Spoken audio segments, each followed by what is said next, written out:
question of these intern doctors, you're going to go back and cabinet and review, and you have said nothing is cast in stone.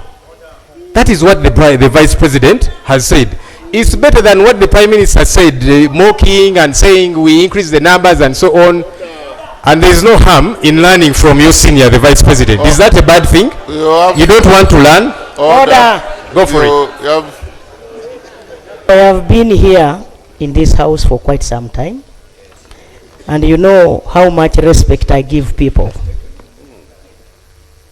My brother was with me. He's my friend when he was still in NTV. We are very close, by the way.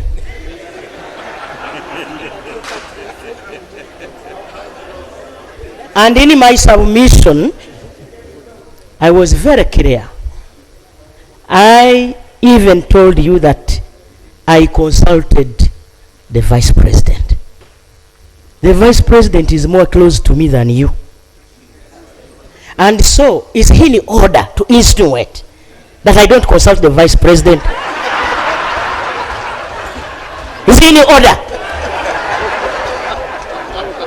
Look, now you know that the Right Honorable Prime Minister is closer to the Vice President, and she is consulting, she has been consulting.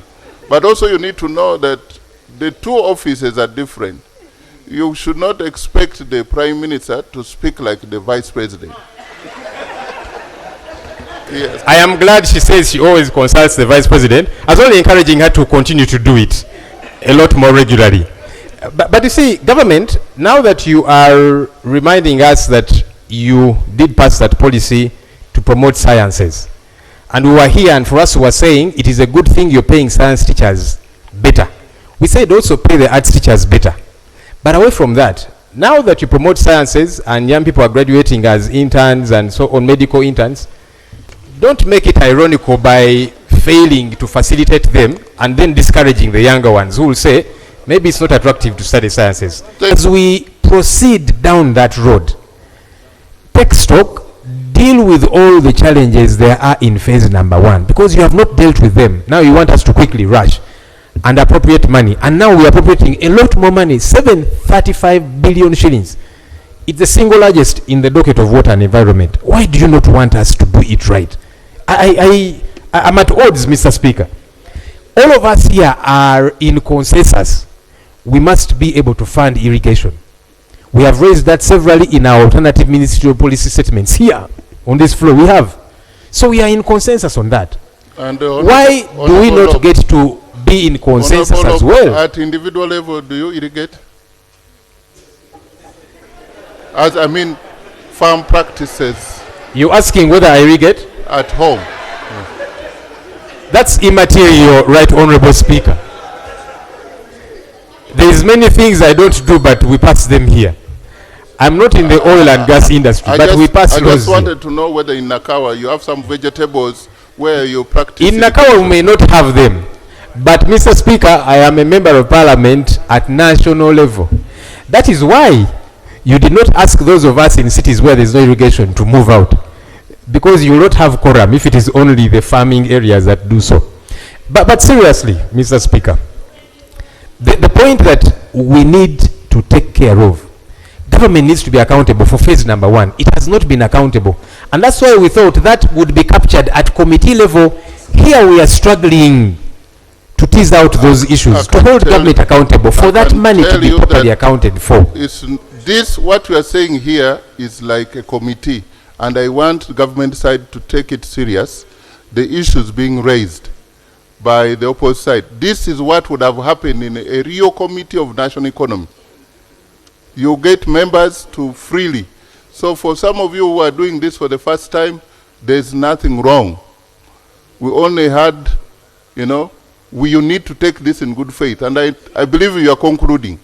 Yes, I am. And Right Honorable Speaker, you did quote Rule 8 of our Rules of Procedure. And I don't want to get into a back and forth with the Speaker, but I thought I should tease this out, even for your further guidance. Rule 8 provides for a procedure that is not provided for and precedents.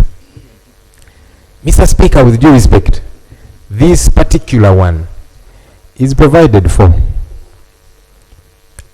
under none other than our country's grand norm, the Constitution. Article 91 of the Constitution. It says Parliament shall appoint committees for the efficient discharge of its duties.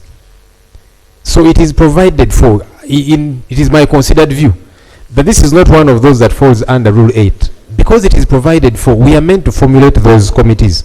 Mr. Speaker, yesterday I did inform you that we, the opposition side, we are more than ready to allocate members to committees. We are ready. I don't know if our colleagues on the NRM side, I see the good doctor, who is the government chief whip now, is here. I want to believe they are ready. I want to believe, I hope I'm not wrong. So this is provided for, and we can be able to scrutinize. You did bring in the rider of the time limit. Again, I want to beseech government, please stop stampeding us. We know about these timelines. We didn't get to know last night that 12th June is around the corner. We knew about it.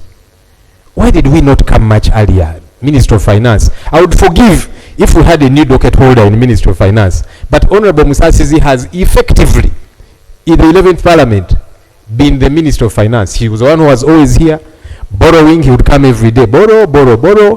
When it came to the budget, he was the one always here. So he's not new in this docket. When did you discover that now the deadline is around the corner? You can't have discovered last night. And so you come into Parliament, you're stampeding the Speaker, telling him we need to do this very quickly, and so why are you making us look bad? We knew about this. This is not one of those emergencies. Mr. Speaker, many times colleagues do raise emergency situations in their area. Soil has fallen on people, there's a tragedy, floods, and so on. Those ones are understandable. This one is not an emergency. We knew about it. Thank you. Why did we not plan ahead? Lope, I agree with you on that one, that we shouldn't be seen. You know, first, to dispose of your matter on the rules, I will say it again. The rules does not provide for a situation where Parliament has no Committee on National Economy. I can go with you to the highest length and depth of legal interpretation or understanding. In this case, there is no committee.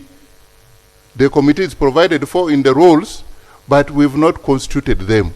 That's why I had to use Rule 8, what the framers did not use that. 2, on the issue of why you make me appear like we are smuggling something. And this is a baptism of fire. You, Minister of Finance, do you know what it took me to be here? So when did you realize? You say something and then the VP will come and conclude.